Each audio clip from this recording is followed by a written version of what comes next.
sans changement d'alignement stratégique, sans changement d'alignement politique, on ne détruit pas de la connaissance. On détruit des infrastructures, on peut ralentir de la construction de pointe, mais même si ces kilos d'uranium sont récupérés, s'il n'y a pas de désalignement stratégique, s'il n'y a pas de véritable changement, on ne peut pas vider la connaissance iranienne par une campagne de SRAP. Raphaël, bonjour. Bonjour Daniel. Merci d'être avec nous ce matin. Vous êtes docteur en physique nucléaire et avec vous, je voudrais que l'on aborde le dossier du nucléaire iranien qui est un dossier central dans le conflit actuel. On va aussi parler de cybertechnologie, voire de leur impact sur la guerre. Mais d'abord, je voudrais essayer de faire un point. On ne sait pas, l'un des objectifs de la guerre, c'était clairement de neutraliser le potentiel nucléaire des Iraniens. On ne sait toujours pas si ça a été réalisé.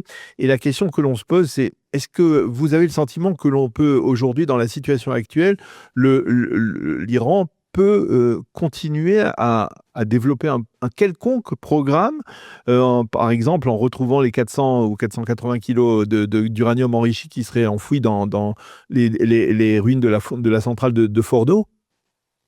Alors, je pense qu'il faut juste rappeler un point pour les auditeurs, c'est que la grande crainte, donc, qui était effectivement que l'Iran se dote d'une arme nucléaire, elle s'articule quand même autour de deux grandes possibilités. Une première possibilité, c'est la principale crainte, c'est de réussir à construire une ogive en capacité d'être embarquée à bord d'un missile balistique qui peut du coup frapper Israël, qui peut frapper n'importe quel pays du Golfe en quelques minutes. Et ça, heureusement, il y a quand même un peu d'espoir à avoir. Ça reste malgré tout un processus encore long, malgré le fait que l'uranium enrichi soit encore dans les mains du régime, et malgré le fait qu'ils aient déjà fait plusieurs bons en avant. Néanmoins, ça ne veut pas dire que ça exclut le risque d'un Iran nucléaire. On peut déjà, avec une centaine de kilos d'uranium enrichi, même à 60%, être en capacité d'avoir une espèce d'ogive massive, du design ce qu'on appelle par insertion, donc un faux sel qui a été utilisé sur Hiroshima, et donc considérer qu'Iran peut devenir un pays doté. Maintenant, la question un peu plus large, c'est de se dire, est-ce que les frappes aériennes suffisent à bombarder un savoir? Et c'est un peu la grande question, c'est que sans changement d'alignement stratégique, sans changement d'alignement politique, on ne détruit pas de la connaissance. On détruit des infrastructures, on peut ralentir de la construction de pointe, mais même si ces kilos d'uranium sont récupérés, s'il n'y a pas de désalignement stratégique, s'il n'y a pas de véritable changement, on ne peut pas vider la connaissance iranienne par une campagne de SRAP. Et donc, encore une fois, ça décale certes les échéances, ça permet de gagner du temps, mais ça n'écarte pas la menace, c'était effectivement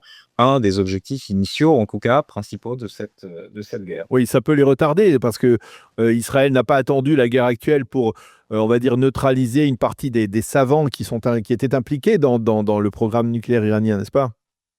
Absolument, les SRAP qui ciblaient depuis des années, qui ont constitué un petit peu la première ligne de défense d'Israël, en essayant justement de réduire le potentiel scientifique et technique de l'Iran, ont sans doute causé des dommages que l'on ne connaît pas forcément complètement sur le programme nucléaire. Néanmoins, il faut quand même avoir en tête que le problème, c'est que l'hypothèse et la volonté d'un régime iranien affaibli par des campagnes de SRAP qui voudrait à tout prix maintenant se doter devient de plus en plus rationnelle. Et c'est là où la situation devient paradoxale. On gagne beaucoup de temps, on décale le moment où l'Iran pourrait se doter d'une arme en capacité d'être mise à bord d'un missile balistique. Néanmoins, on rend de plus en plus rationnelle la volonté pour un régime affaibli et aux abois de se doter d'une arme. Donc, globalement, on peut avoir des gains tactiques majeurs et potentiellement un risque politique et stratégique qui continue de se renforcer.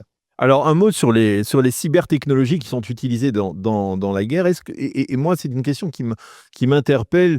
On parle aujourd'hui de la faiblesse du régime sur le plan économique. On dit que l'Iran serait au bord de la banqueroute. Et je me demande si, au niveau technologique, les cybertechnologies ne permettent pas aujourd'hui de neutraliser totalement une activité économique et financière d'un pays voyou comme l'Iran. Alors, je pense qu'il y a vraiment deux aspects. L'arme cyber, donc dans sa composante à la fois offensive, et à la fois justement contre valeurs, donc contre des cibles économiques, ça illustre bien ce qu'est une guerre asymétrique. Globalement, si on voulait un petit peu le reformuler, pour la coalition israélo-américaine, la cyber a principalement servi à ouvrir la guerre.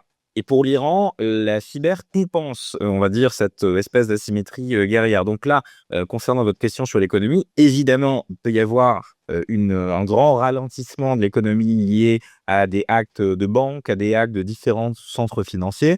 Néanmoins, il faut bien avoir en tête que on n'a pas actuellement, l'Iran est un pays qui a quand même appris à vivre beaucoup en autarcie, qui a appris à vivre en dépendant relativement peu de systèmes complètement externes, et même s'il y a une infiltration importante de leur système d'information, ils ont une capacité de résilience forte.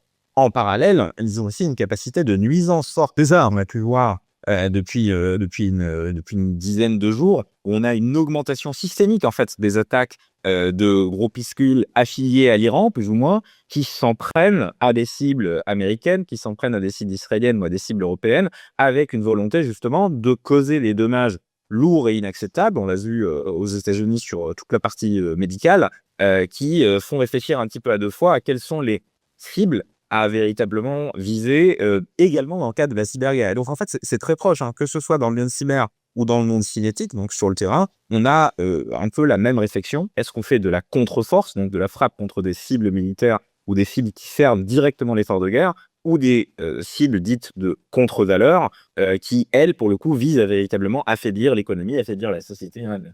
Oui, alors, on connaît les capacités israéliennes en matière de cybertechnologie, mais les Iraniens aussi ont développé certaines capacités qui ne sont pas négligeables, n'est-ce pas? Absolument. L'Iran, avec également l'appui de certains activistes pro-russes, ont des capacités très fortes de nuisance, on a pu le voir. Et il faut aussi retenir un point, c'est que la majeure partie des sociétés occidentales, et j'exclus à la limite les sociétés israéliennes qui sont un peu plus et un peu mieux protégées, restent un ventre mou.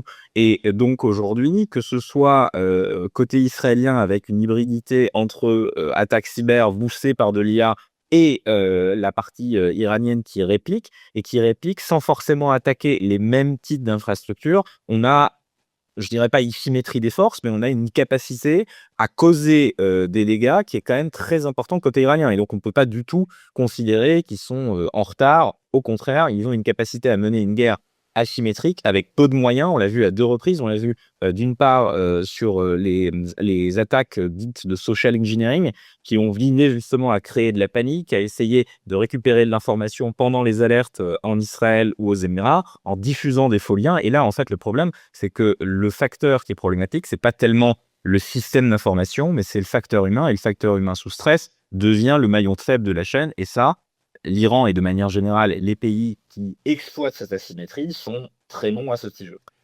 Eh bien, Raphaël Nasseri, merci beaucoup d'avoir accepté de répondre à nos questions sur ce dossier qui est extrêmement important dans cette confrontation entre les États-Unis, Israël et l'Iran, le dossier nucléaire et le dossier des technologies cybernétiques. Merci beaucoup d'avoir été avec nous. Bonne continuation, à bientôt.